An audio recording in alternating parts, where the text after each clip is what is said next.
BLG. Go. Please welcome Sounds of Blackness.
Please welcome to the stage the 35th Annual Dr. Martin Luther King Jr. Holiday Breakfast Committee Chair, Tamara Asamoah.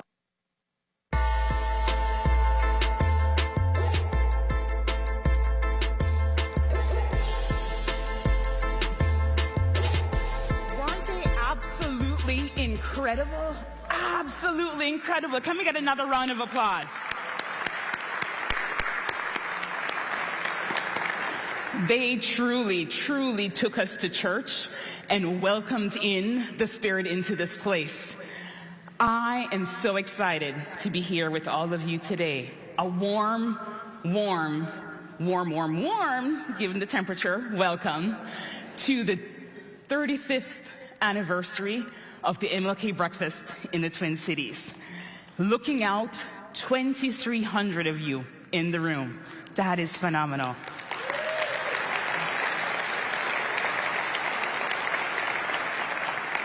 We also have literally thousands of others joining us online.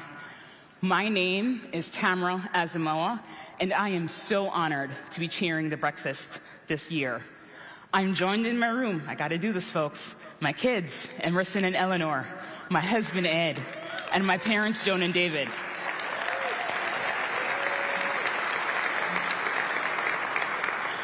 I also want to extend a special welcome to a few more people. I'm going to ask them to stand as I call their names.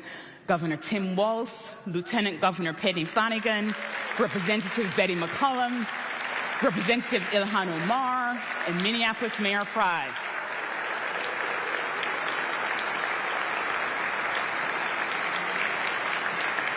Thank you for joining us in the room and the many other representatives from across our great state in both states and local governments.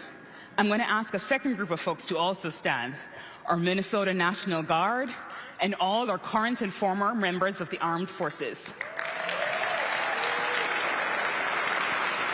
Thank you.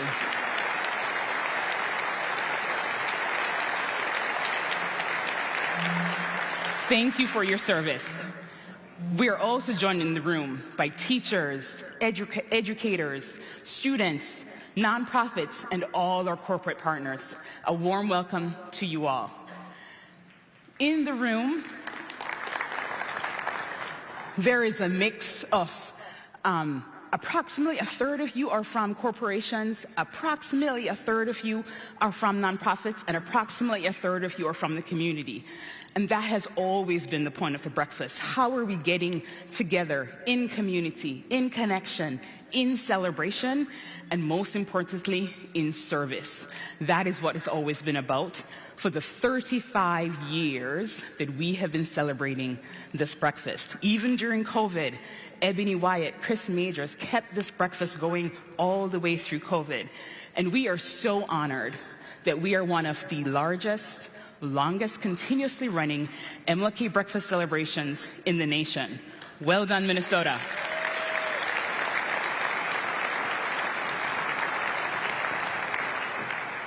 We would not be here if it were not for two phenomenal women. You heard from them earlier, Tony Green and Dr. Retha Clark King.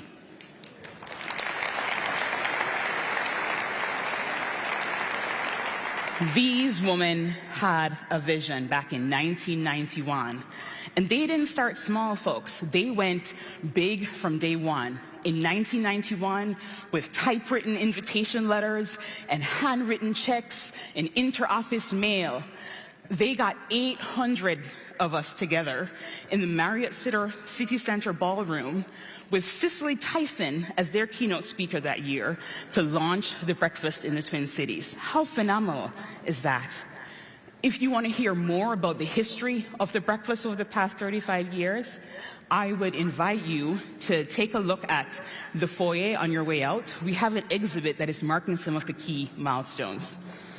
I already called out the two ladies that started the breakfast, and we are joined in the room by a couple of really important people. We have Dr. Retha Clark King in the room with us. Retha, welcome.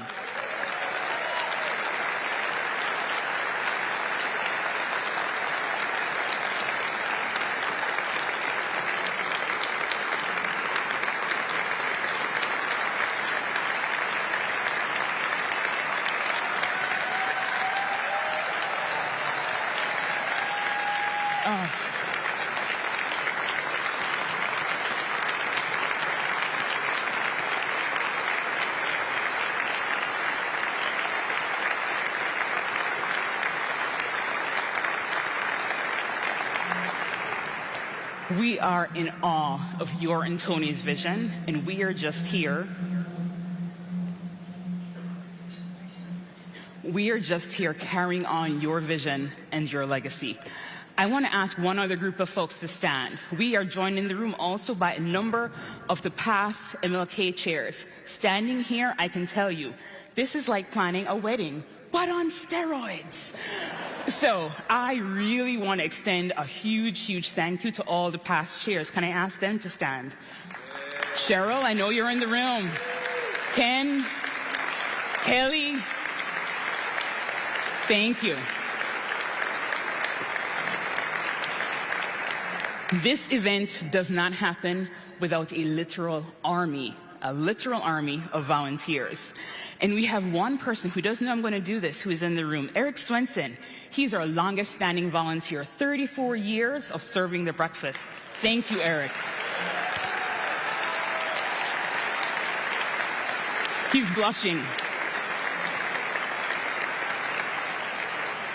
And then joining us online, we have Lucy Zanders. What you don't realize is that Lucy has been serving the breakfast for 25 years with the Interfaith Action Committee, and she helps to coordinate 700 people across 7 sites, stretching from Minneapolis to White Bear Lake to Duluth. So Lucy, if you're listening to me online, thank you, thank you, thank you.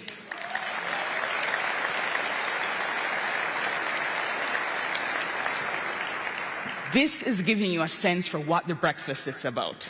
It is about how are we honoring the legacy of Dr. King, but also finding ways to bring it forward for today, for where we are going. And that is absolutely what this quote embodies for me. It is about whatever affects one directly affects all indirectly. So we truly are one people, and how are we living that out?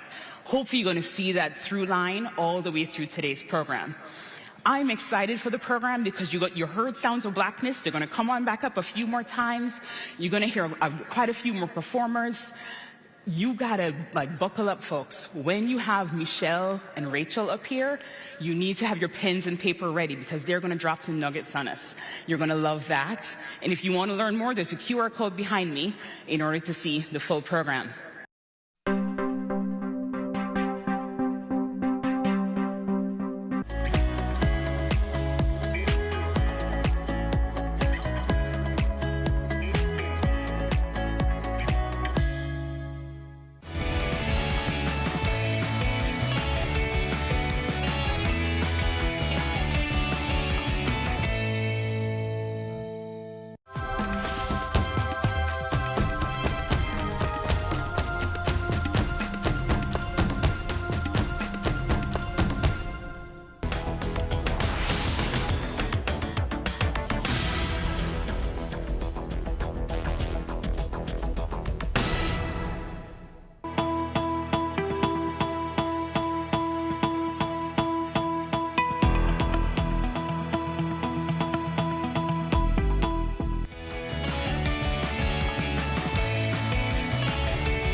Good morning.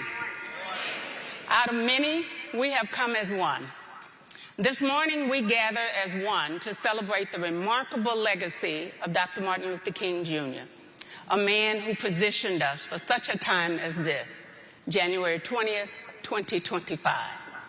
This day marks the beginning of uncertain change in our nation, yet it also reminds us to hold steadfast to the belief that, united as one, we will persist and persevere.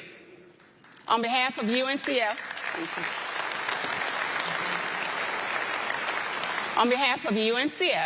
Dr. Michael L. Lomax, President and CEO, Fred Mitchell, Vice President of Development for the Mid-Atlantic Midwest Division, and Gina Valerio, Development Associate, we extend our heartfelt thanks to General Mills, our presenting host partner for 35 years, for your unwavering belief in UNCF's mission.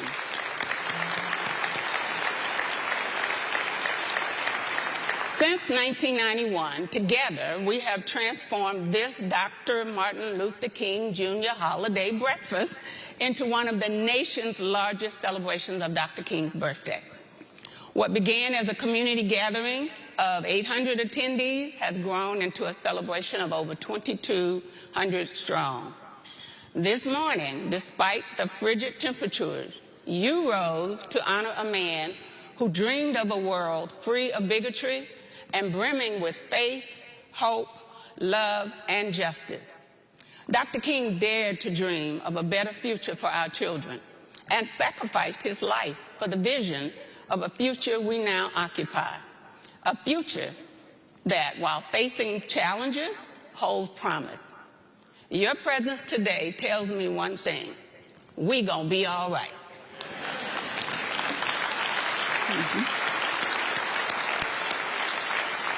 Let this day inspire more than admiration for Dr. King. Let it propel us to action.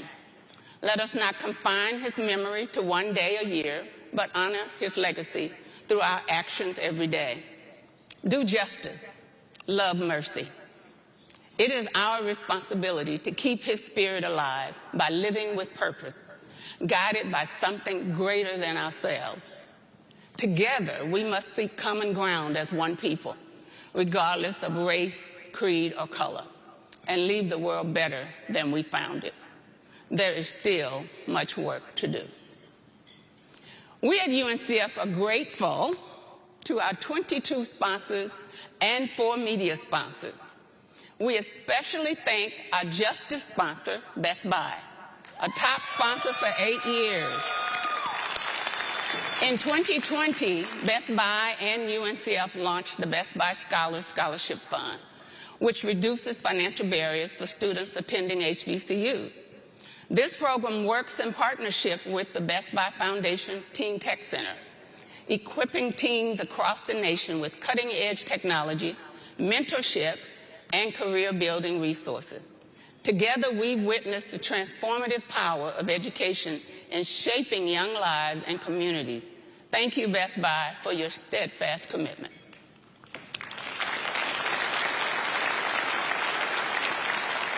To our enlightened sponsor, Target, thank you for collaborating with UNCF on the Target Scholars Program. Since its launch in 2021, this initiative has profoundly impacted students of color attending HBCU.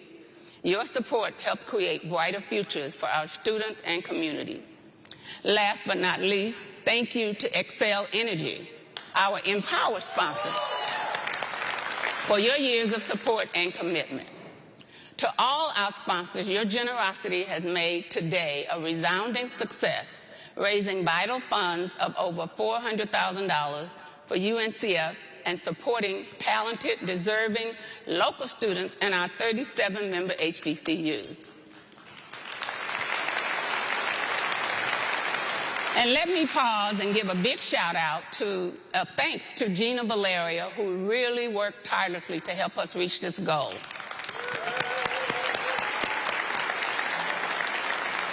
On April 25th, 2024, UNCF celebrated its 80th anniversary. Founded in 1944 by visionary HBCU president, UNCF emerged at a time when black students were largely excluded from white American colleges and universities. Recognizing the critical importance of higher education, our founders raised funds to support HBCUs and their students. Over 80 years, UNCF has raised more than $6 billion, supporting over 500,000 students on their academic journey. And that's something worth clapping for.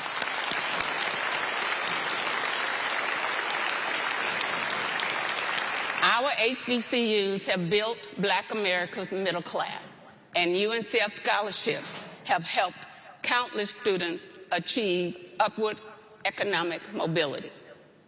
I am thrilled to welcome Dosea Selma Woolabo, a distinguished UNCF Target Scholar and a senior at Central State University.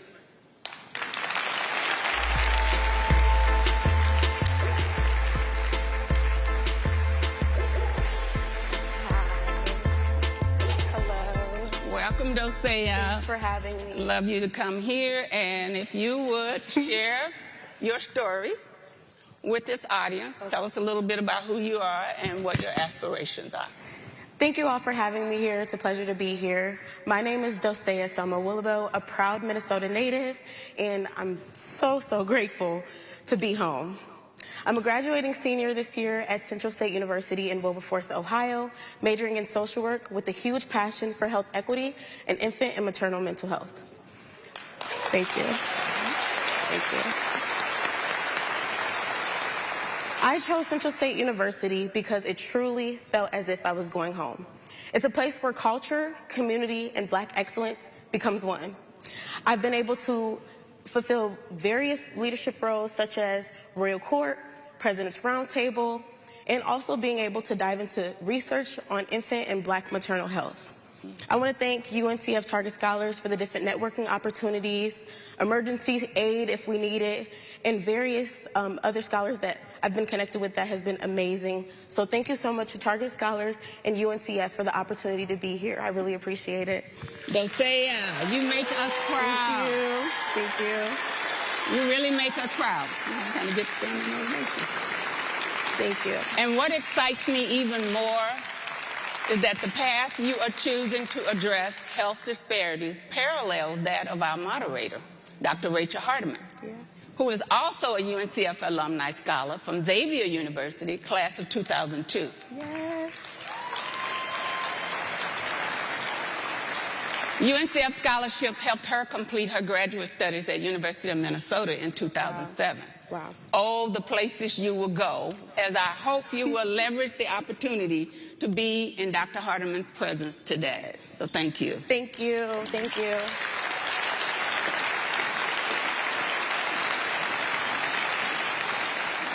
So let us continue to celebrate the achievements of extraordinary UNCF student scholars. Students whose dedication and brilliance reminds us of what's possible when opportunity meets determination. You, our scholars, are the embodiment of one people. Your success is not just your own. It is a testament to the communities that support you, the mentors who guide you, and the dream that unites us all, a dream of equity, justice, and opportunity for all. To better illustrate this legacy, let's take a look at this short video. Thank you.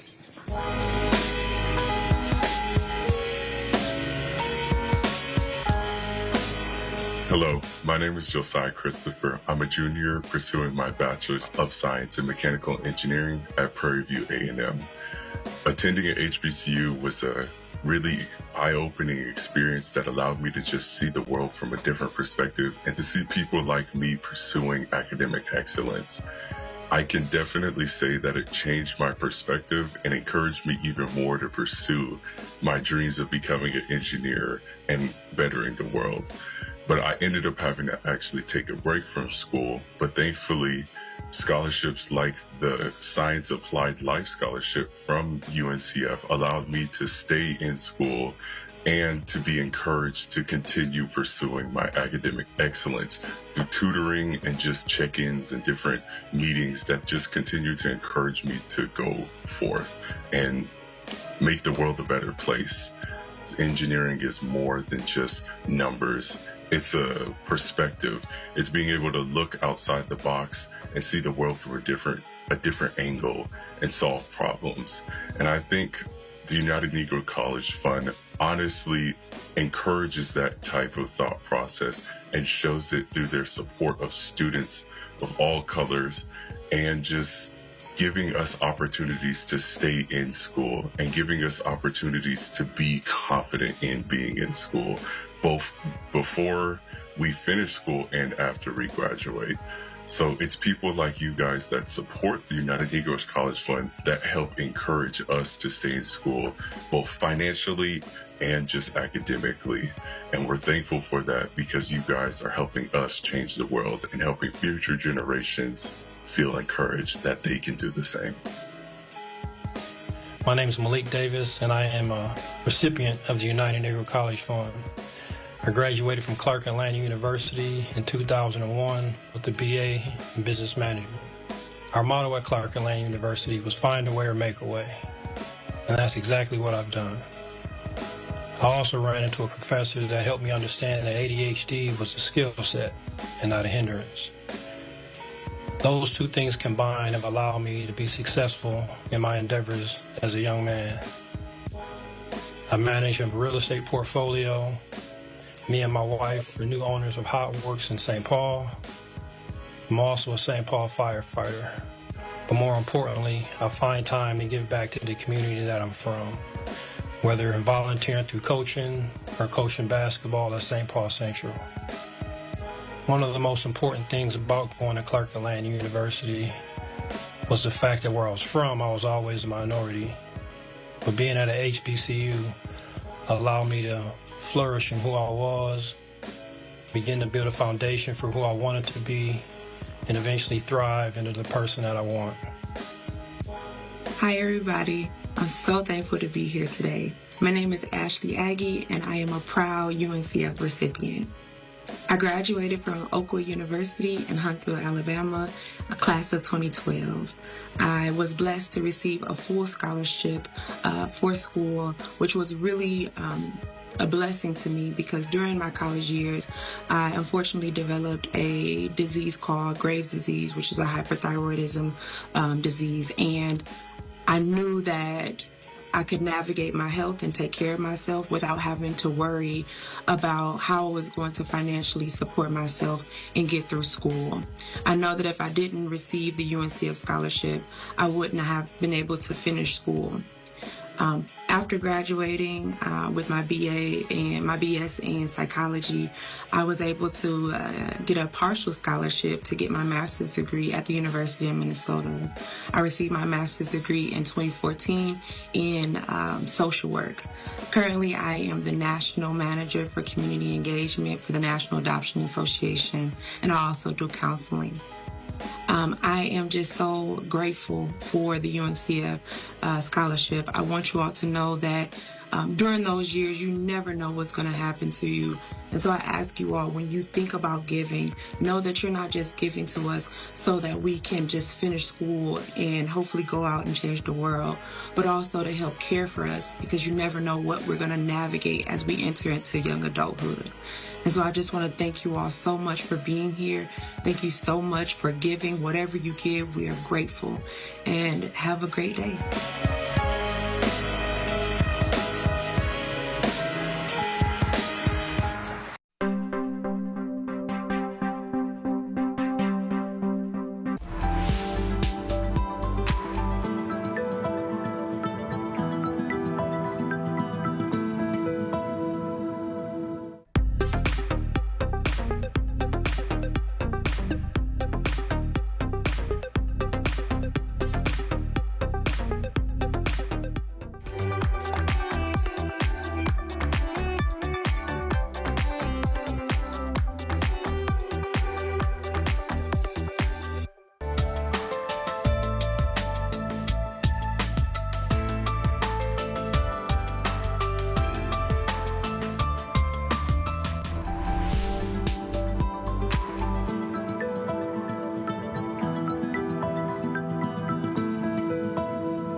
Please welcome General Mills, Head of Diversity, Inclusion, and Belonging, Courtney Schroeder.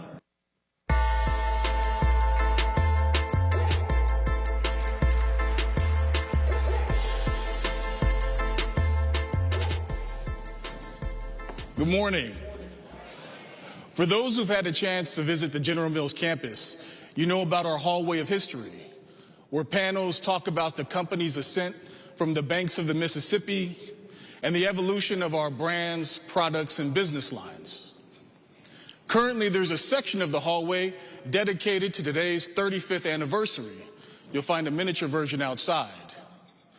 The display brings to life our partnership with UNCF, the trailblazing work of Dr. Aretha Clark King and Tony Green, and the countless leaders and teams who have made this a world-class event.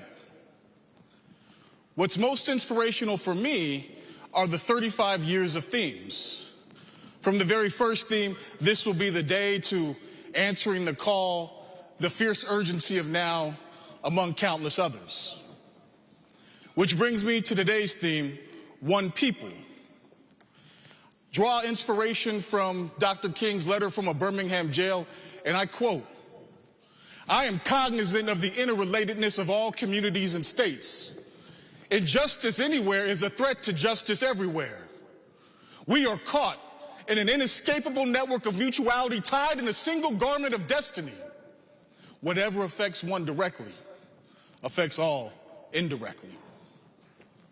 When Dr. King says that we are caught in a network of mutuality, that in essence we are one people, this isn't an easy truth, but a hard truth. And it is a truth that remains true even in the moments when we feel divided.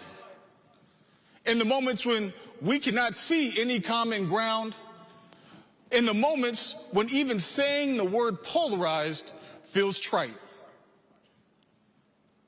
Yet, if Dr. King could sit in a Birmingham jail and speak of our single garment of destiny, if Dr. King could watch life being taken, often brutally, and talk of our inescapable network of mutuality, if Dr. King could bear to hear the truth he spoke, twisted by knaves and made a trap for fools, and still commit to a path of unwavering love, then today, of all days, let us remember we can too.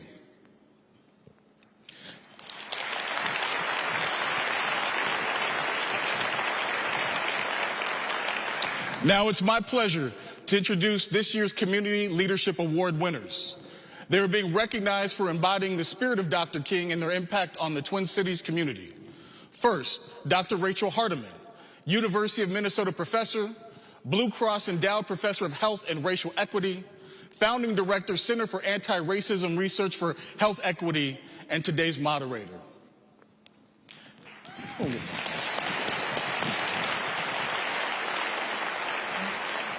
And next, an organization near and dear to my heart, the African American Leadership Forum, a cross-sector network of thought leaders, influencers, professionals, and ambassadors. Its mission to foster a just society that works better for all Americans by addressing disparities in economic development, health, wellness, education, family, and culture in the Black community. Please enjoy this short video that highlights this year's winners. Thank you.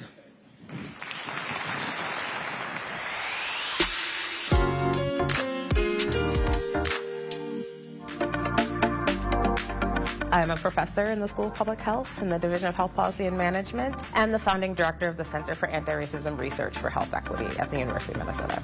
I conduct research really based in health equities. It's centered in reproductive justice. What the data tell us is that Black women are 3 to 4 times more likely to experience maternal mortality. We also see that infant mortality for Black infants is at an all-time high in most states. So the work that I do is really to uncover sort of the root cause.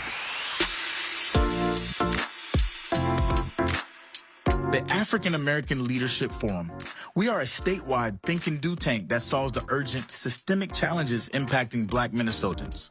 Our 6 areas of impact are economic prosperity, generational wealth building, education, public safety, health, and environmental justice.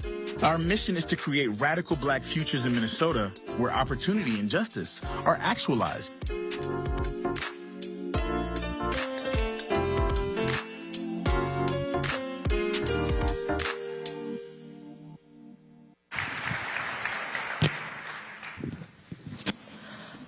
Please welcome threads and vocal essence singers of this age.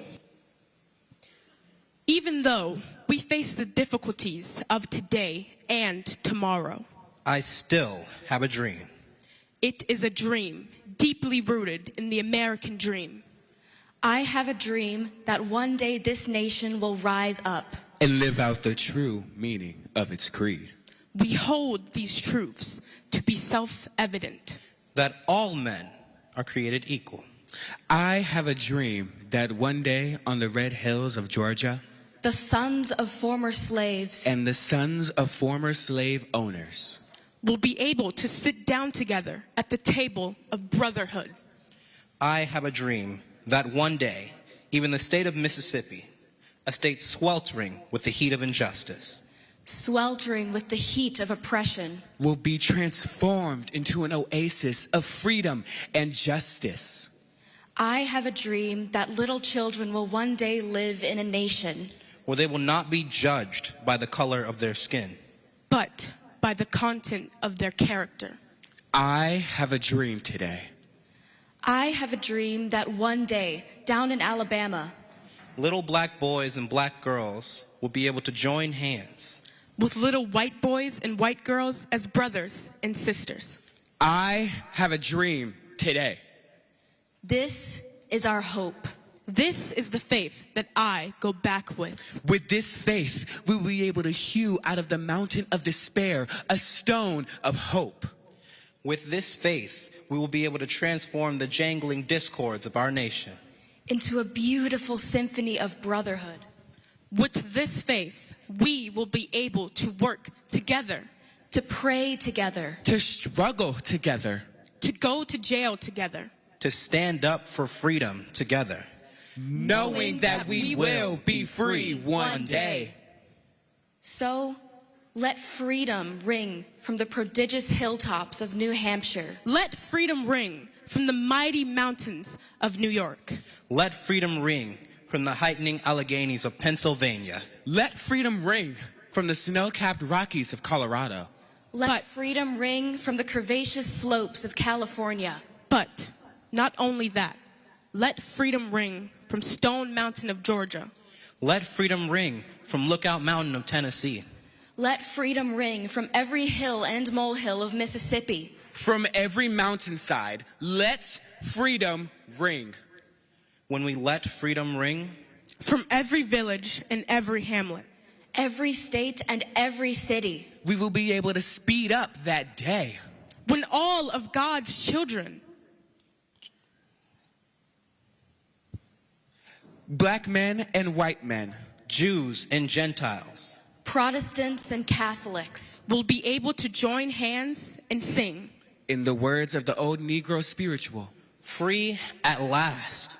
Free at last. Thank God Almighty. We are free at last.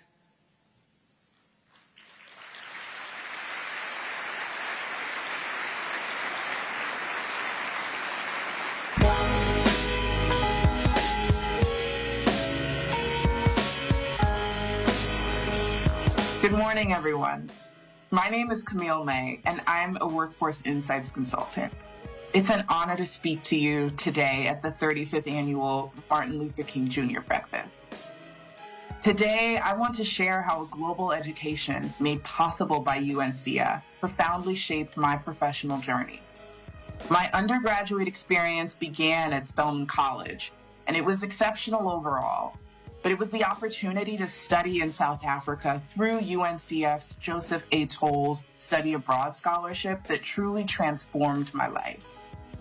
This scholarship funded my semester at the University of Cape Town, an experience that deeply expanded my perspective. Studying abroad wasn't just about exploring a new country. It was about gaining a deeper understanding of my own identity and cultural background. Living abroad prompted me to articulate my own values and beliefs, which challenged my own assumption. By experiencing a different culture firsthand, I developed a heightened awareness of cultural nuances and the importance of inclusivity. This understanding is really crucial in my role as a workforce insights consultant. That semester abroad in Cape Town opened my eyes to a world beyond my own. My experience in South Africa revealed the impact of active listening, respectful communication, and environments where everyone feels valued and heard. It instilled in me the confidence to navigate diverse perspectives and build bridges across cultural differences. I am deeply grateful to UNCF for facilitating this transformative opportunity. Their investment in my education has not only enriched my personal life, but it has also equipped me with the skills and perspective necessary to excel in my career. Hello, everyone. My name is Jeremiah Carrington, and I am a graduate of the illustrious Virginia Union University in Richmond, Virginia, and a proud recipient of the AXA Achievement and MBIA scholarships.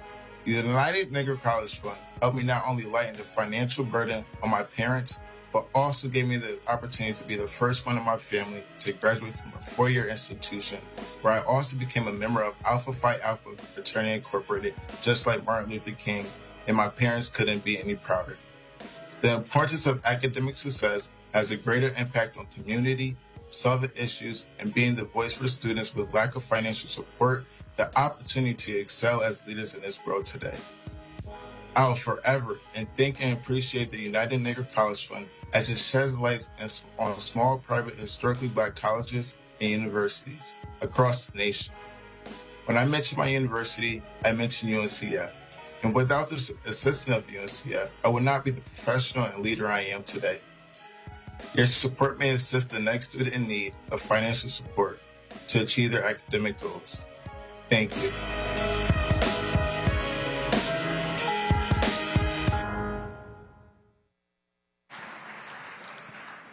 Please welcome back Sounds of Blackness.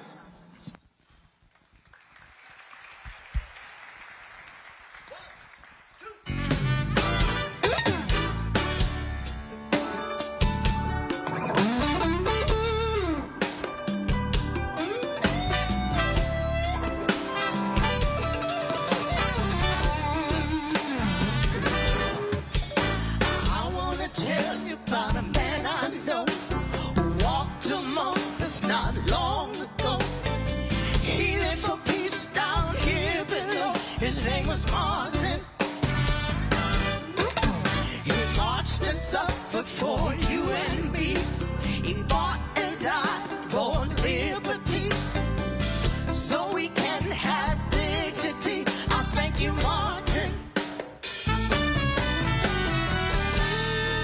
Even though I never met you,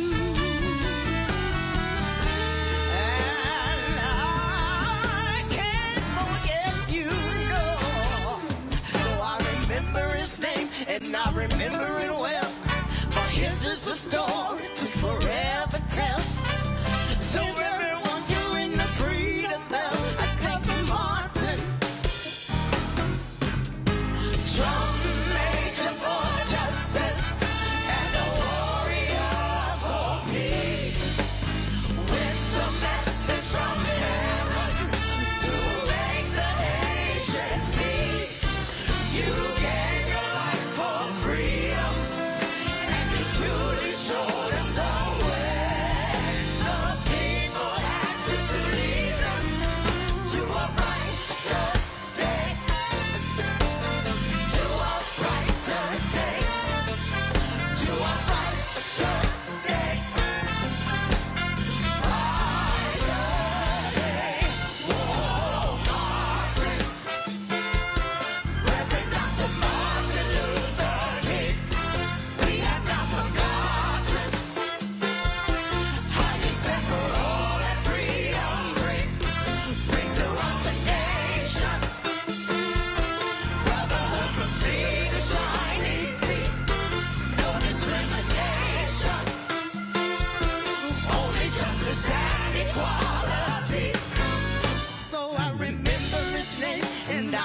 remember it well.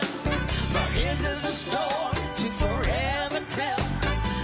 When everyone can ring the freedom bell because of Martin. Oh, Martin. Reverend Dr. Martin Luther King. We have not forgotten how you stand for all that freedom brings. Bring throughout the nation. Brotherhood from sea to shining sea. No discrimination. Only justice and equality. Oh, Martin. Oh, Martin. We have not forgotten. No, no. Oh, Martin. Oh, Martin. We have not forgotten. No, no.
I love that we have a wealth of really talented performers here in the Twin Cities.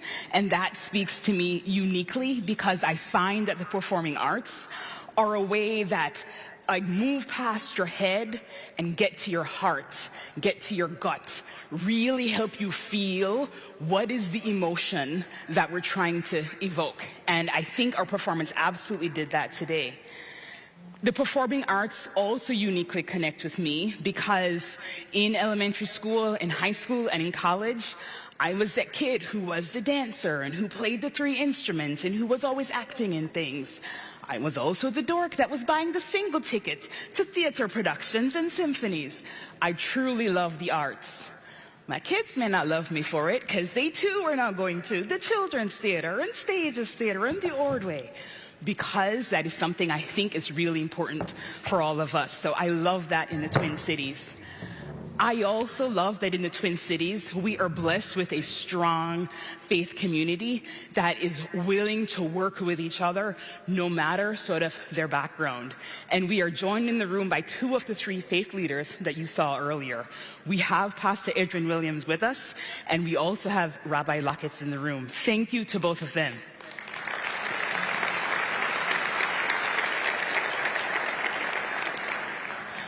I also want to celebrate the generosity of our corporate partners in the Twin Cities. I think you all missed your praise points when Laverne was up here. $400,000 is what you all have raised for UNCF. Give yourselves a round of applause.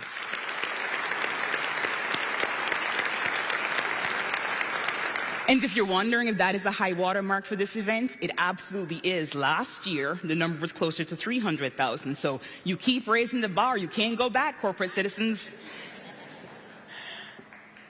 What I also love is that this city, these Twin Cities, have birthed some phenomenal women.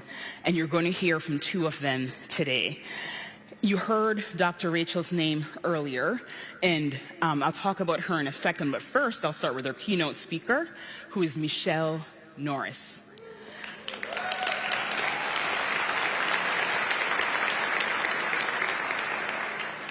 What some of you may not know is that she is not first-generation Minnesotan or second-generation Minnesotan. She is fourth-generation Minnesotan. She has been planted in the Twin Cities, and she has been an award-winning journalist, radio host, and author. The reason that I uniquely selected her as our keynote speaker was because of her project and her book by the same title, The Race Card Project. And for me, it was about how is she getting out there and pulling out stories from people? How is she finding a way to have people stand in their unique truth? How is she finding a way for people to be unleashing, pouring out, sharing things that they have held in for years, if not decades? How is she providing a safe space for people to connect and find that common ground so that we can move forward together? That, for me, was the embodiment of one people, and I'm excited for her to bring those stories to you today. You're going to hear from Michelle first for a little bit on her own, and then she's going to be joined on stage by Dr. Rachel Hardiman. You heard what was probably the longest title I've ever heard. I too aspire to that one day, Rachel. But what you didn't hear mentioned is that last year she was named as one of Time 100's most influential people, not in Minnesota, not in the US, in the world, from right here.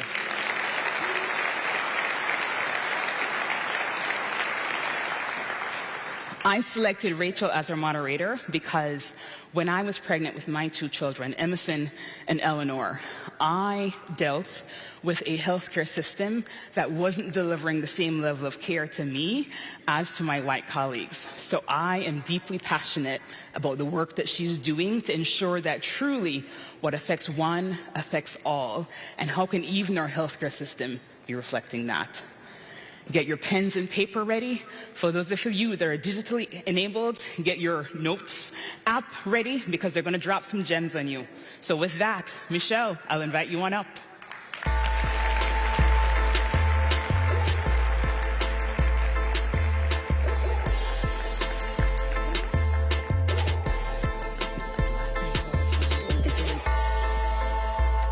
Good morning, everyone. Oh, let's try that again. Good morning, everyone. Y'all really wanted to remind me I'm back in Minnesota, didn't you, with this weather? I am so honored to be here today. Congratulations on 35 years. Doing anything for 35 years is difficult, but congratulations on bringing people together. And on this day in particular, does this not feel like the group hug that we all need? Thank you for braving the weather. Although that's what we do in Minnesota. This is probably, ain't no thing for us. And thank you for allowing me to talk not just about my project, but about living in the legacy of Dr. King. I am not officially a King, but I feel like I am one of his children. Because the life that I have and the path that I have led is made possible by him. Thanks to General Mills for doing this. I feel like I've had so many General Mills connections in my life. I went to Washburn where the mascot was the Millers, and the Pillsbury Doughboy and the rolling pin was the mascot. I worked at WCCO. My mother created a little breakfast program in our neighborhood where she fed children whose mothers, like her, worked the early shift. She knew what that was like, so she opened the door to them so the kids could come to her house and get a breakfast. And in the winter, it was hot breakfast, and in the warmer months, it was always Cheerios. So thank you for that. Honored to be here on the same stage with the Sounds of Blackness. Honored to be in the same room with the governor, the lieutenant governor, the mayor, all the other elected officials that are here. Dr. King spoke of a mountaintop. And it feels like right now we're living in a moment where the hill is particularly steep. So before I begin, I just want everyone in the room to turn to the person on your left or your right and just let's remind each other that the hill is steep, but we are strong. Can we just say that to each other? The hill is steep, but we are strong.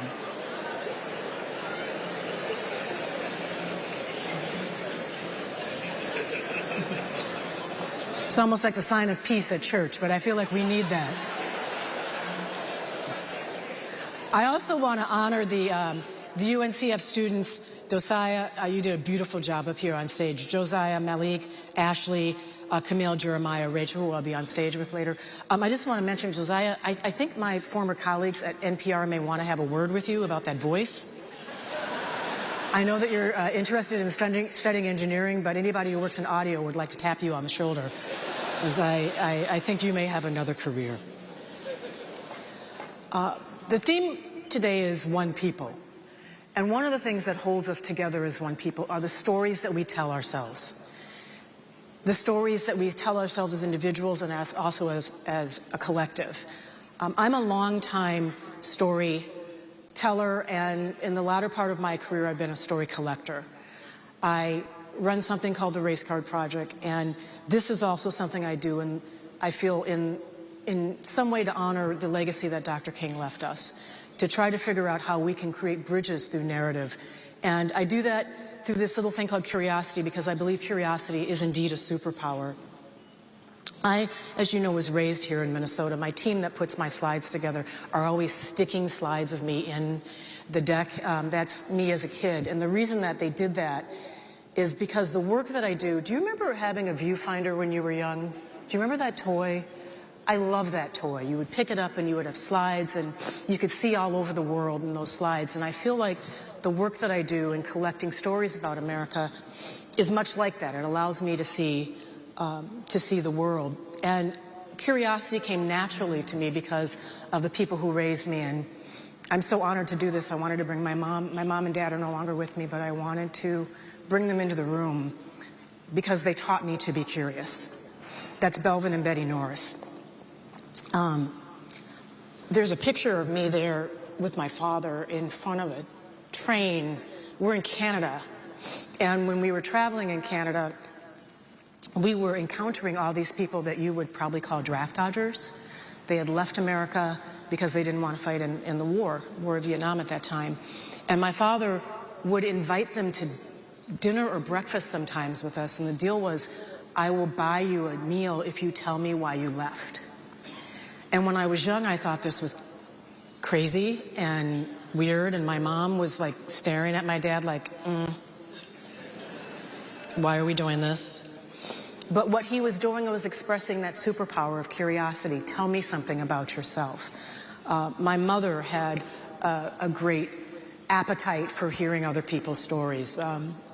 One of her favorite books was a collection of stories about people who actually tamed the land here in Minnesota. It was a collection of letters and ephemera called Bring Warm Clothes, about the early settlers.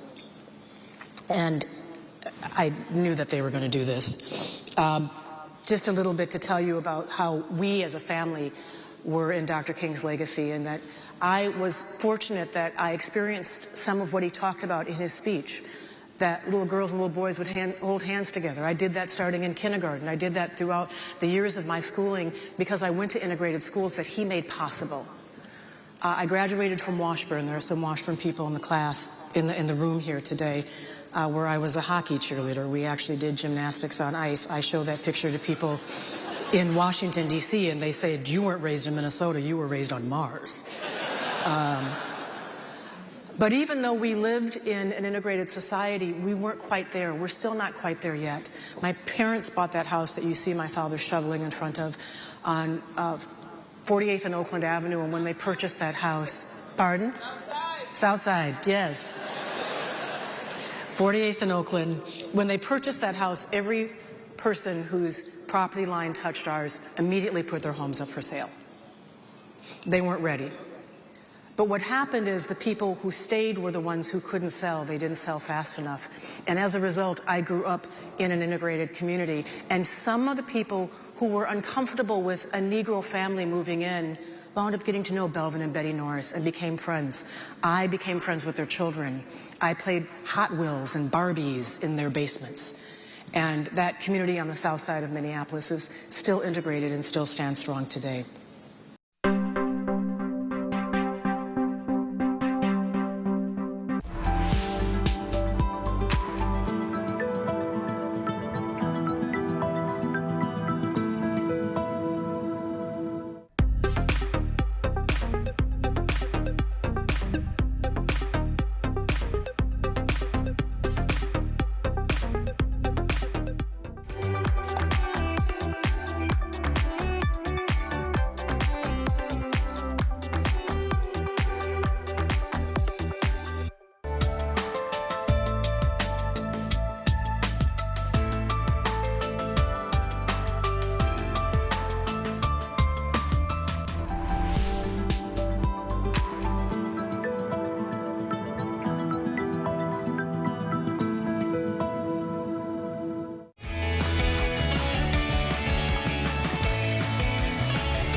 We all have a story.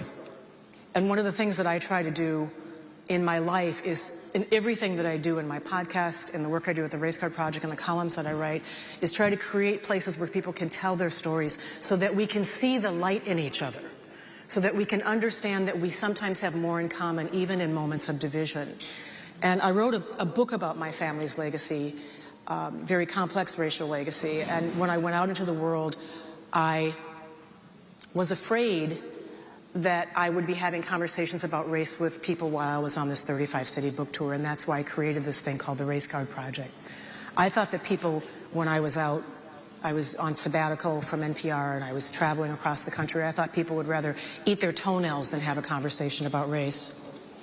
And so I created something called the Race Card Project, where I asked people to tell me their stories in 6 words. 6 words, your story, please send. I did it on a postcard. I went to a Kinko's near my neighborhood and printed up 200 postcards. Everyone thought I was crazy. My husband said, no one's using snail mail anymore. They're not going to do this. My parents were postal workers, both of them. Maybe that's why I thought I could do this. I printed 200 cards, and of the first 200, about 30% came back to me, and I knew I had to keep going.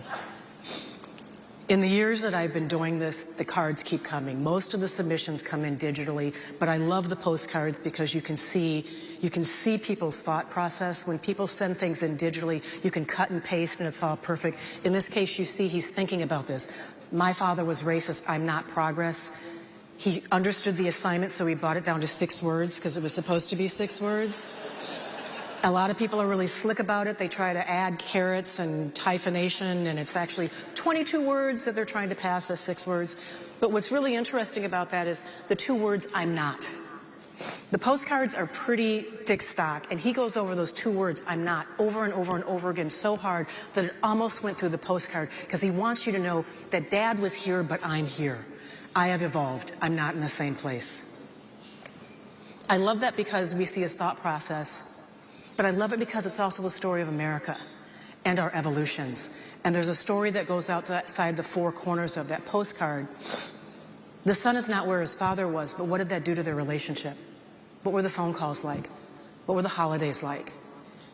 We probably, many of us in this room, have experienced a holiday, maybe fairly recently, where someone said something and everything went left, or right, or off the rails. What happens when you love or cherish someone, but you don't love or cherish their values? You figure out how to remain tethered to them, because we are all one. I've been collecting these stories for 14 years now. And when we published the book, Our Hidden Conversations, we had 500,000 of these stories that were archived. Since we published the book 1 year ago last week, we're now well over 750,000. They come from all 50 states and more than 100 countries. Mainly, they're no longer postcards. They're primarily digital submissions. But I include this slide because I want you to understand that the stories that I get, they're not my stories. They come from all kinds of people, from all kinds of places. They often send in not just their 6 words now that they can do it digitally. They send in their backstory. They send in photos and ephemera. They send in plots that show the piece of land that their family first landed on. They send in cemetery plots and things like this. And as a result, I have this archived of the lived experience of race in America, and I thought no one wanted to talk about race. Indeed, people send me stories all the time. Know where are you actually from? Don't think of you as Asian. Said to Dan Ellerman over and over again, usually as a compliment. I help, I'm not the help. Sent in by someone who, when he walks into the office on Casual Friday, people don't understand that he's a manager. They usually are asking him something about a broom closet or where to find the supply closet. My white guilt is all gone. Sent in from a woman who said, she's just exhausted. Every time she tries to enter a conversation about race, as a white woman, she feels like things turn on her, and she's made to feel guilty. She's made to feel like she can't speak her voice. I called her before I included her name in the book, and I said, are you sure? Because, I want to make sure that you're not going to get any kind of blowback or you'll have any repercussions at work. And she said, no, where I come from, a lot of people feel this way. So in holding the mirror up to society, we don't always like what we see when we're asking people to talk about race. I included this also because when I put that basket on the table, I thought most of the stories that I would receive would come from African Americans. I'm a person of color. I'm a black woman. When we talk about race, most of those conversations are by, for, or about people of color. But in the 14 years that I've been doing this, the majority of the stories I've collected in the majority of the years have come from white Americans, which tells me that when we're having these conversations about race, they're often too pinched. There are a lot of people at the sidelines who say, I have something to say too, but they don't have an on-ramp. For some strange reason in this place, in this conversation, they did. He's my dad, not the gardener. A woman who had this picture on, actually a different picture on her desk of her father, that's her stepfather, mowing the lawn, and people assumed automatically that he was the gardener. Lady, I don't want your purse. How many of you have had the experience of walking on an elevator? Walking down the street, you see someone who doesn't look like you and you don't even know why you do it. You pat your wallet or you pull your purse a little bit closer. I can't see all you because of the lights, but I'm going to ask you to be honest with yourself and raise your hands if that's ever happened to you. Have you ever done it? It's Minnesota. We're honest up here. Have you ever done it? Have you ever had that happen to you? Have you ever walked on an elevator and someone pulls their purse a little bit tighter and you want to say to them, lady, I don't want your purse? For a long time, I had this on my business card. At the Race Card Project, we pull 6-word stories to put on our business cards. Melissa Bear, who's been with me for all 14 years, her 6-word story on her card was, Grandma, you can't say that anymore. Amrit Dillon is South Asian. Her 6 words were, no, I don't like spicy food. Because people always assumed that she would like the spicy food, and she doesn't. When we tell our stories, even though we think we know the whole story. It's not often the full story. When we see someone and we attach something to them, it's often not the full story. The first slide I showed you was a woman who said, no one word for what I am. I love that story because that's also universal. When we look at each other, sometimes we make calibrations or immediate assumptions. That person's tall, short, white, black, Asian, Latino. But none of us are just one thing. We are often many things wrapped up in one, but we often get pinched in boxes of fixed certitude. And this is true of Dr. King also. We often think of him as a dreamer more than a doer. We often think of him as the latter part of his life. And at the Race Card Project, what's interesting is I could tell Dr. King's story in hundreds of ways because hundreds of people reference him in their stories. And some of the things that I've learned run counter to what I actually learned in history books. On the day that he was assassinated, we heard from people who were sent home because they were afraid that the community might riot. We heard from other students who were kept in school because the nuns wanted to keep them safe. You see there, Alabama MLK assassinated, students cheered. That happened in schools around the country, and I only know that because I've been collecting these stories. Dr. King's photo behind a folding door. A woman in Connecticut said her mother, when Dr. King died, knew that the people who worked for her were hurting. She was a very wealthy woman, and she had several people who worked for her, and all of them were black. Her husband didn't much care about Dr. King. One of the things that we need to remind ourselves also, Dr. King was not as popular in life as he was in death. She took a picture of Dr. King and put it behind the folding door because she knew her husband was never going in the broom closet. But she knew the people who worked for her would, and it was her way of saying, I see you, and I know that you're hurting. Would MLK support gay rights? Only 5 words, but I included it because I went and searched this and realized, did you know that Dr. King had an advice column in Ebony magazine? Ran for years. And a young man wrote him who said that he had feelings that he couldn't quite reconcile. And Dr. King wrote him the most beautiful response back in the late 1950s as a man of the cloth, as a man of the South, explaining to this young man that he should not feel ashamed. My parents talked about Dr. King all the time, and one of the things that they asked me to remember is that he was a man, and they always asked me to think about him in childhood. And I keep this at my desk because when I think of Dr. King, and I invite us to think about him in a different way on this day that we honor him, not as someone whose face is on a postage stamp or someone who's on a monument, but rather as someone who was a person who put his pants on one leg at a time, who was a kid at one point who was called Mike. That wasn't even his name when he was young, who argued with his parents, who went off to school and came back quite different. He had superpowers, to be sure, but one of his greatest superpowers is that he believed and that he followed his intentions with courage, and he did it step by step. The fact that his commemoration and the inauguration, that little thing that's happening in Washington, D.C., the place that I call home now, this coincidence feels both off-brand and on point in a country where the trains of progress and backlash have always run on parallel tracks. Dr. King talked passionately about these parallel tracks in his lifetime, so we should not be entirely surprised to find ourselves confronted with the same challenges. In King's era, church bombings, televised beatings, and the notorious murder of civil rights workers and innocents like Emmett Till stirred a nation's conscience around racial reconciliation, and ours, COVID disparities, family separations at the border, footage of police violence against black victims, George Floyd's death right here on 38th and Chicago, 10 blocks from where I grew up, stoked earnest conversations about equality in America. Corporations pledged billions, but only a fraction of that money was spent. Dr. King's last book is called Where Do We Go From Here? Chaos or Community.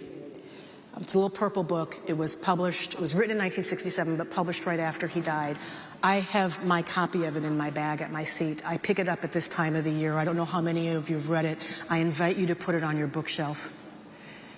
I pick it up year after year. My copy is dog-eared and marked up, and it offers me fresh lessons every time that I read it. And it's the book where he allowed himself to be angry on the page. Again, not the Dr. King that we are served up in our history books. He lamented that integration was not the end goal. We asked for equality, we got integration. Integration was not exactly what he was looking for. It's the book where he talks about how white Americans were sometimes willing to treat people of color with decency instead of true opportunity. It's the book where King focused not just on racial reconciliation, but where he started to talk about a broader agenda, the war in Vietnam, human rights, fighting for the poor, for just wages for the working class. The king that the reader encounters in the book's 200 pages is quite different from the man that's been portrayed since there was a federal holiday established in his name. That federal holiday is now about the same age that he was when his life was taken in Memphis. 63% of Americans at the time that his life was taken had a negative view of him.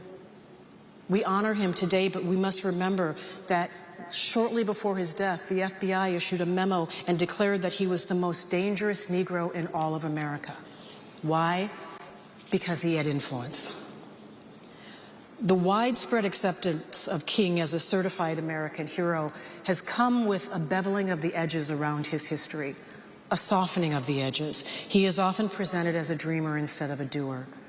He is often presented as a great orator instead of a strategic and persistent agitator. He is often portrayed as someone who spoke hard truths, yes, but not necessarily as someone who is increasingly pointing out America's hypocrisies and inconsistencies of effort. He was a complex man, an evolving man, who saw America's limitations as well as its possibilities, and he often despaired that the chasm was so wide. Another thing that we don't know about Dr. King is at some point he suffered from depression. His lions, his fellow warriors are now talking about that. Andrew Young has talked about that. His longtime attorney, Clarence B. Jones, who has become a dear friend of mine, is writing a book about this and has talked about that. It's another thing to remember when you think about the people who are pushing the rock up that steep hill right now, that it's hard and that they need our support. In the 4 decades that our nation has been celebrating the King holiday, it sometimes feels like we've only focused on slim aspects of his much broader legacy. It feels like the shades have been drawn over windows in his life that could serve as a lighthouse in this moment of tumult and uncertainty. And because we need that lighthouse right now, it might be worth focusing on the evolution, on his evolution toward dispelling hard truths, despite the fact that he knew that he would get blowback. It might be smart to look back on the ways that he tried to encourage people inside and outside the movement who felt like America would never live up to her promise, and reminded civil rights warriors all the time that a final victory would not come without constant setbacks. He fought for something that he knew he probably wouldn't see in his lifetime. I grew up surrounded by wise elders right here in Minneapolis and in Birmingham, Alabama, where my father was from, who chafed under the strictures of racial codes and an America that had a limited idea of what they could be, and yet they figured out how to flourish despite the unrelenting headwinds of those racial codes. And their wisdom rings in my ear right now. How many times did I hear some version of, there are no accidents, only lessons to be learned? And so in that sense, the collision on the calendar today of the commemoration and the inauguration seems like it should be a call to action, a message wrapped up in a metaphor, a reminder that the federal commemoration of Dr. King's life is not merely a day off from work, but a day on. A day for us to remember that we are all one people. If we're honest, for a lot of us, this federal holiday is too often a day off, where we get to sleep in late or maybe have an equivalent of a snow day. But it's a reminder that if we want to climb that hill, that we have to put our shoulder up against the wheel. Dr. King, I've learned from talking to many of his lieutenants, would often break away despite the security cordon, and he wanted to talk to people in the room. And he had this message, and this hasn't been written about much, but it aligns with the message today, One People. He would try to find people because he wanted to tell them, can you be the one person? He knew that their collective goal would only be reached if individuals could do the effort. So he was always trying to ask people, can you be that one person? And we have to think about that today. Can we be that person? The vision that you have of a positive future, speak on it, write about it, share your ideas toward it, share your ideas about it, run toward it. Run with passion toward it. Walk in the power of your imagination. Walk in the power of your vision. Walk in the strength of your persistence and resilience. Practice and prioritize self-care, because that too is one of the lessons of his life. Rest if you must, and don't apologize for temporarily tapping out. It's not just okay, it's necessary. Let Dr. King's encouragement for the people of past movements move us to acknowledge even the little victories on the way toward those larger goals. Do what you can to make America kind again. And know that, as Dr. King told us decades ago, chaos and community are on the menu, but always, always, always choose community. Always choose community. I thought no one wanted to talk about race, and now this is the primary part of my portfolio. I collect stories from people all over the world, and they use these stories to create sturdy bridges where they can find each other. A few of these stories come right here from the state of Minnesota. John Marshall High School. The kids collected stories there, and they turned it into an art installation that is now a permanent part of the installation. For most of my career, I've asked people to listen to me on the radio, to read the columns that I write, to engage in the journalism that I put out in the world. The most important work that I do is to create bridges where people can listen to each other.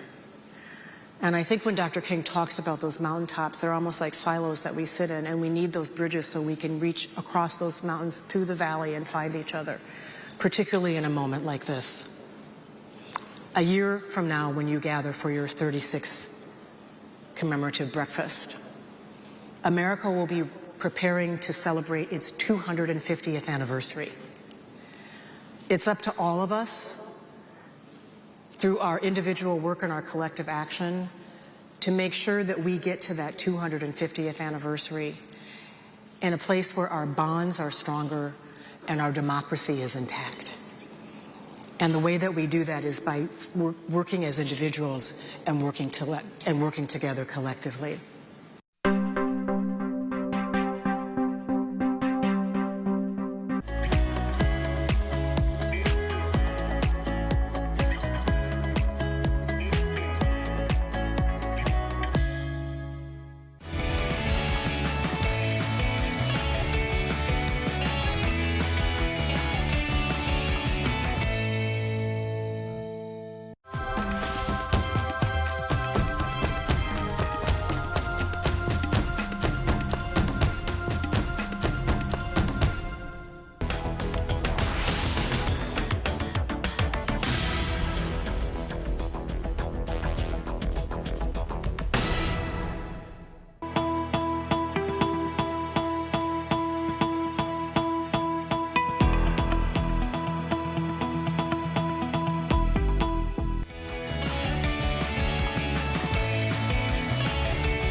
I've asked people to listen to me, but the most important work I've done is to create spaces where people can listen to each other. And I want to invite Rachel to join me now so we can continue this conversation. And bring the room in with us.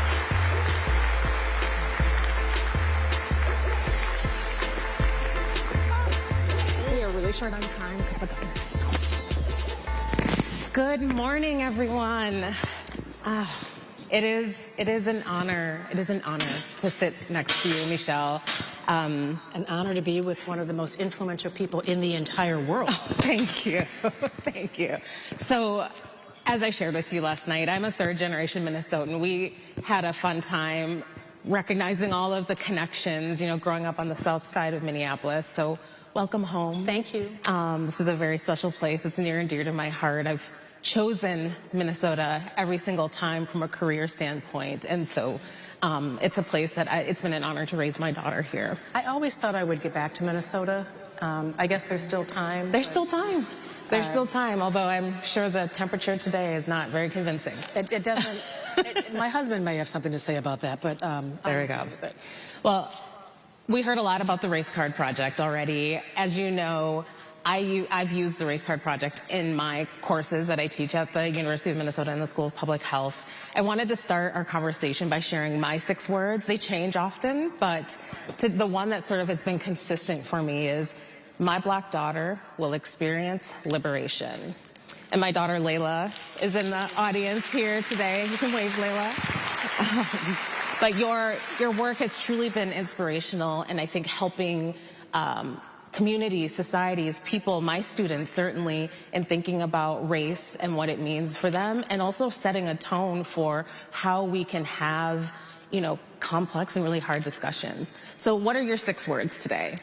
You say today because they change all the time. Yes. The one that I come back to all the time is still more work to be done, because I think we as a country try to, whether we're talking about America being post-racial or, you know, we're trying to outrun it. Yes. We're trying not to have the conversation. I'm always reminding people that there's still more work to be done. And if you are able to have the conversation, it's not necessarily an eat your peas exercise.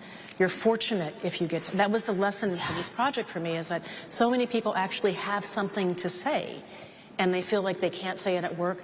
They can't say it at home. We have several cases, and I write about this in the book, where people in the same household sent me their 6-word story and they didn't know. Father and daughter, husband and wife, because they can't turn to the person closest to them to even have the conversation. And that leads me to a question that I've been dying to ask you, because, folks, this is the opportunity of a lifetime to sit next to Michelle Norris on the stage. You know, I think a lot about our words. I write, I do research, I'm publishing all the time, and I am very intentional about the language I use, the words I use. For example, you know, after Philando Castile was killed by a police officer here in the Twin Cities, my colleagues and I wrote a piece that was published in the New England Journal of Medicine, leading medical journal in the country. And in it, we used the phrase white supremacy. And it was the first time that those words had been published in the New England Journal of Medicine. And we were first time? The first time, 2016. Yeah. And we were very intentional in calling out what was happening in our community, but in the country. And, you know, a few years after that, George Floyd was murdered by a Minneapolis police officer, and we wrote another piece called Stolen Breaths, where we actually used another provocative word, which when I say it, you're going to say, why is this provocative? But we said George Floyd was loved, and all Black people are loved. And the provocative word there was love, because you're not going to see that typically in a, again, leading medical journal. But we were intentional about framing George Floyd's life and what was happening with the pandemic and with police violence from a place of humanity and Black humanity and love. And so in your career as a journalist, as a truth teller, as a storyteller, you have to be very thoughtful, intentional about the words you use. And also what we're seeing right now is there's a political divisiveness when certain words are used, or it shuts down a conversation, or it elicits an attack. So how do you think about that? And also, what advice do you have for those of us out here who are doing this work as we think about the language we want? I love that you talked about the word love, because one of the things that I've learned about Dr. King is how important that word was to him. Because of his love of children, because of his love for Coretta. He insisted that his family pictures be distributed because he wanted people to see a strong black family. We take that for granted now, but that was not something that a lot of Americans saw as inside a home. He wanted people to see a strong black family, but also to see inside a home where people would, oh, they use that kind of, they use those little juice glasses too. They use, you know, they would see a commonality. Oh, they have that kind of radio above their fireplace. He understood the power of that. He also understood the power of love at a moment where hatred was the coin of the realm. Right. And he used the word intentionally. If you look at his speeches over and over and over again, he encouraged his lieutenants to do it. Didn't come naturally off their lips. And that's one of the things I've learned from Andrew Young and from Clarence and others that say that, you know, what is love stuff? You know, but he really understood the importance of it. Words have currency, and words can be weaponized. And they can make people uncomfortable. Yes. White supremacy is a word that makes people uncomfortable. Indeed. White dominance may be a little less comfortable. We don't have the kind of Jim Crow strictures, but we still, if you look at, you know, all kinds of indices of achievement, you still see that certain people are more advantaged. The word privilege makes people very uncomfortable right now. If you speak on certain college campuses right now, you can't even use that word if you're speaking on stage. You get a list of words that you can't use. Diversity. The word diversity has been weaponized or demonized. I will say proudly here, I'm on team diversity. Yeah. And I will I'm going to stand up. And I just want to take a minute to explain, again, you know, with Dr. King's hopes and dreams on my shoulders, when I say I'm on team diversity, it is not because I want certain kinds of people or certain classes of people to get something special or something that they don't deserve. When I say I'm on team diversity, it is because I love America. My parents were pinched in their lives because of Jim Crow laws, and yet they taught me to love a country that might break my heart. And it was the best lesson that they taught me, to love an America that did not love them back. That was, my father was crazy. If you drove past our house at 4853 Oakland, flags in the front, people would come to see his roses, flags planted along his roses, and now I fly the flag proudly. My mom would wear her flag sweater all the time. I love this country, and the reason that I fight for diversity is because I want this country to win. I want this country to be appropriately innovative and competitive. And the only way that we do that is to make sure that when we are trying to find talent and genius, that we are appropriately widening the aperture to find it wherever it exists. It is not about lowering standards. Right. It is not about lowering standards. It is about widening the aperture to make sure that you find talent wherever it exists.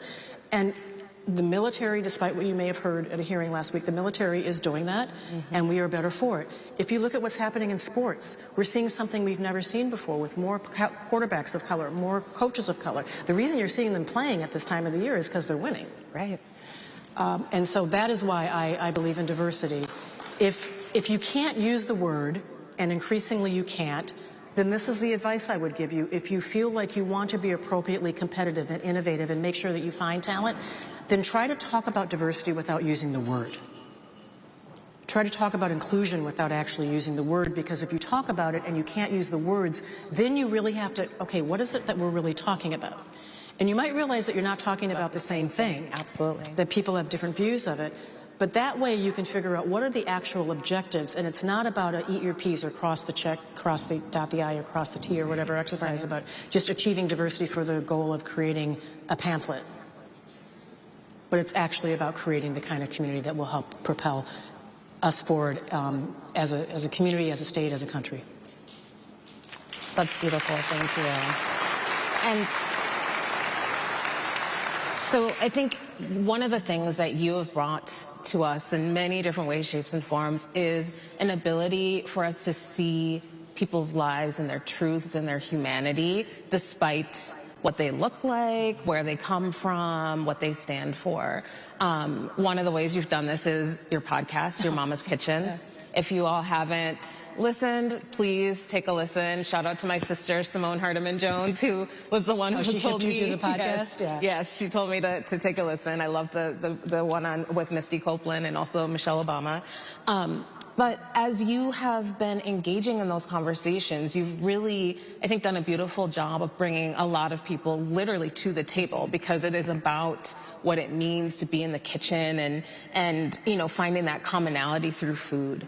So how do you think about, I mean, I would love to hear sort of who your favorite guest was, but also how do you think about your podcast as a tool for, you know, as we think about this, our theme today of one people and how, and, you know, our common humanity? It is absolutely on brand with the theme of one people. The podcast is called Your Mama's Kitchen. It's, when I was a host at NPR, we would ask people to, for something called the mic check, you have to ask people, I'm sorry for the side of the room if you're looking at the back of my head.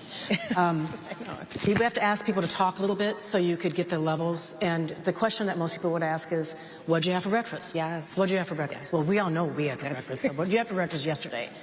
What did I have for breakfast yesterday? I don't even remember. That's the problem. You know, people say coffee, toast, they don't know. So we had to come up with other questions, and I started asking, do you use paper or plastic when you go to the grocery store? And then that went away because then, you know, the plastic is gone. So I started to ask, what did you do for fun on a Saturday night? Or tell me about your first summer job, or tell me about your mama's kitchen. And the tell me about your mama's kitchen question was magical. People just went to a different place. I couldn't get them to shut up. They would, and so I thought I would love to do a podcast about this. And I originally started to do, I teamed up with Higher Ground, which is Barack and Michelle Obama's production company. And it was originally a way, because I write so much about race, it was originally a way for me to stay in audio, but also to have a playground that I could frolic in that was maybe less heavy. Sure, yeah, that makes sense. And what's happened is, it's, again, an example of how I'm trying to use my work. I didn't even think that it would be that, but to use my work so that we can see through walls. Yeah. The work at the Race Car Project and the work in the podcast, you know, we talk to very famous people, but we hear things you've never heard about them before because no one's ever asked them these questions. And both of these projects remind me of what it was like growing up. We grew up just blocks away from each other. You know, we have alleys on the south side of Minneapolis, and working class community, no one had air conditioning, or at least we didn't have air conditioning. My father's from Alabama. He's like, you're not going to have air conditioning if I didn't have air conditioning in Alabama.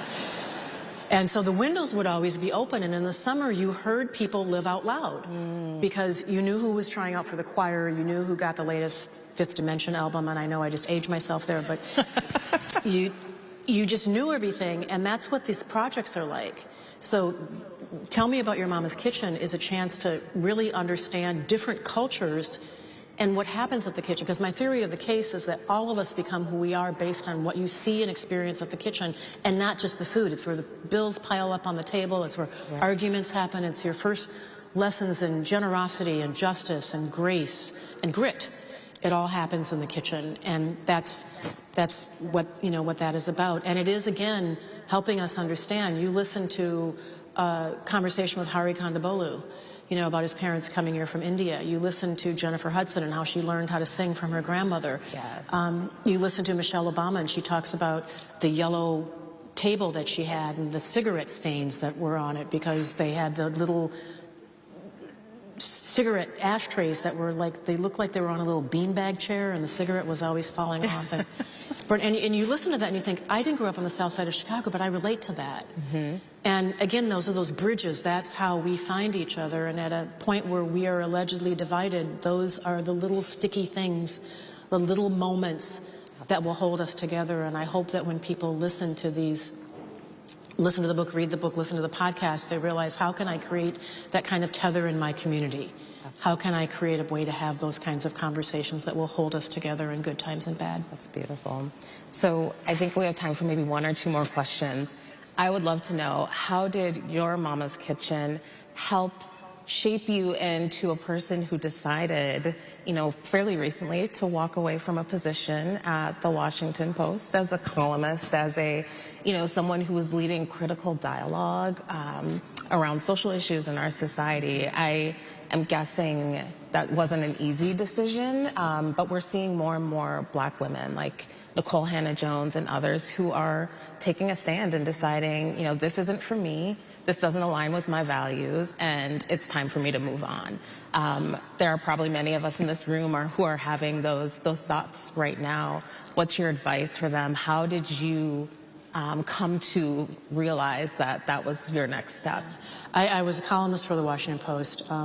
In case you don't know, I resigned from the Washington Post when the owner of the Washington Post stepped in, and I was on the opinion page, and stepped in and prevented the editorial board that's part of the opinion page from publishing an editorial that would have been in support of Kamala Harris and Tim Walz.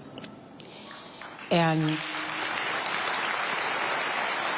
that kind of interference is not what you normally see in a newsroom. And it did not rest right on my soul. So you asked the question. My parents lived their values. They often took difficult stands. Breakfast was big for them. My dad and mom were part of the group that were fighting for breakfast in schools. And as I told you about my mom, they just did things. It didn't matter if it was popular. They did. And it was simple wisdom. You know what you're supposed to do. You know what you're supposed to do. And I just listened. Now, I did not do that to try to have any kind of Joan of Arc moment or anything like that. And I'm fortunate that I could, because I'm up in years. So I had enough other verticals that I could work in. My husband and I talked about it, and we thought we would be okay. I wind up by now at MSNBC, so I got picked up pretty quickly. But my advice for people, and you will know where you're supposed to be. What you don't want to do is be in a position where you quit and stay. And we've all seen that, where you're in some place and you quit and stay and you just stop applying effort. And if you have to stay, and I understand it, because I've had some jobs early on. I mean, here in Minneapolis, I sold vacuum cleaners on the phone as a young person, where you can't, I needed to, it was what I had tuition to pay.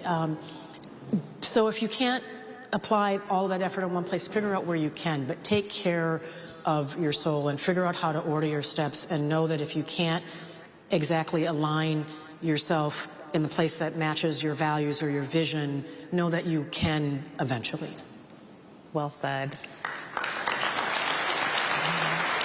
And I'm getting the signal that we have to wrap up. Unfortunately, I have so many questions. I've been preparing many questions for you for a long time, but I really appreciate the opportunity. Thank you for sharing your wisdom, your gifts with us today, and for being here and for coming home. Well, I would like to thank Minnesota, because I'm a kid.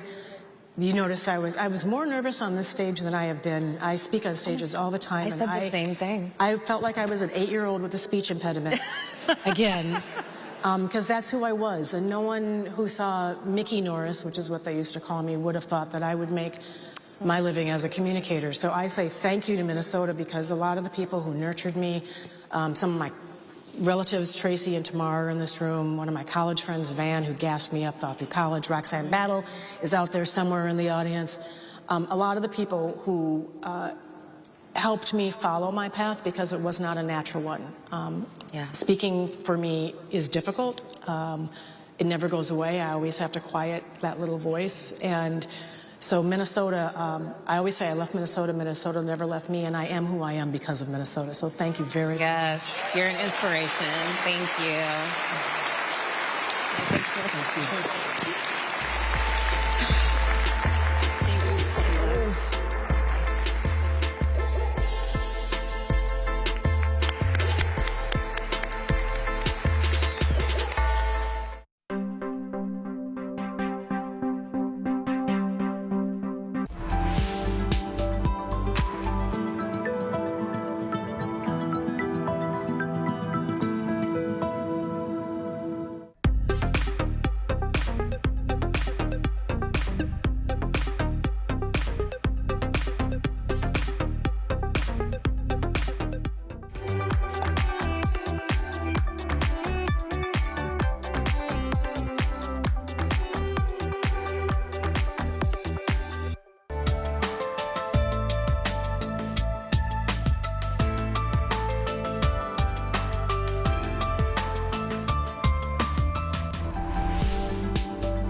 phenomenal, phenomenal daughters of the Twin Cities. Can I get one more round of applause for Michelle and Rachel?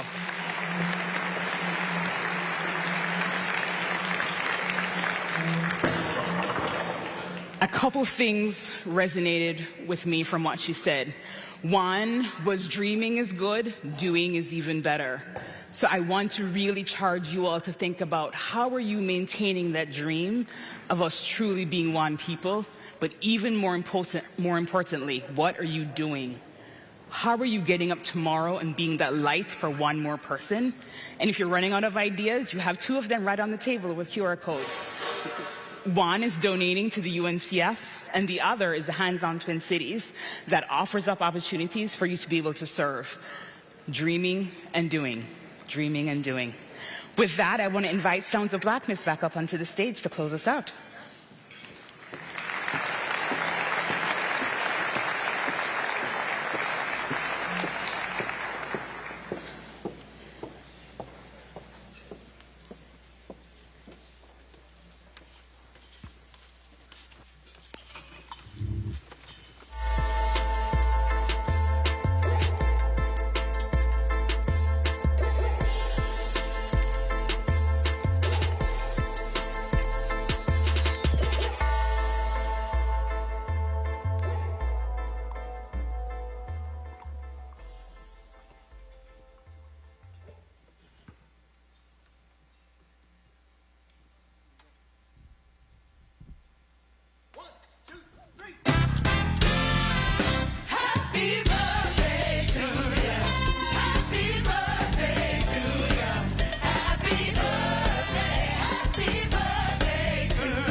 Stream live inauguration coverage on CBS News 24/7. Join the CBS News political team for expert analysis on what this transition of power means to the issues impact.